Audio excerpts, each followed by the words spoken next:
హత్య. హత్య అంటే మనిషిని చంపేయడం.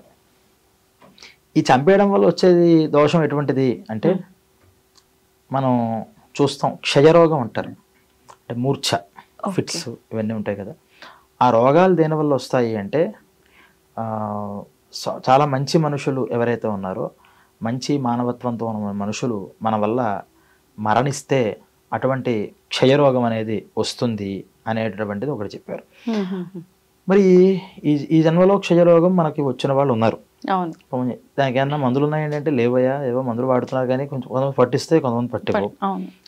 ఎందుకు పట్టిస్తున్నా, ఎందుకు పట్టివ్వట్లేదు అంటే మనం ఒకసారి దాని మీద బాగా రీసెర్చ్ చేస్తే ఖచ్చితంగా ఆ కుటుంబంలో పట్టించింది చిన్నప్పుడు ఉండేది, తర్వాత తగ్గిపోయింది అనేటటువంటి కుటుంబంలో వాళ్ళు కూడా సాఫ్ట్ మైండెడ్ పర్సన్స్ అయి ఉంటారు.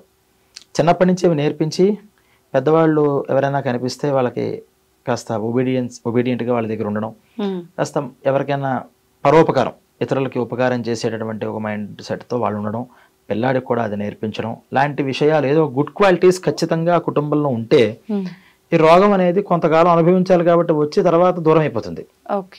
లేకపోతే అది కొనసాగుతూ ఉంటుంది. అది కొనసాగుతున్నప్పుడు మనం ఏం చేయాలి అంటే, ఏ దాని వల్ల ఈ దోషం వచ్చిందో ఆ దోషాన్ని పోగొట్టుకోవాలి.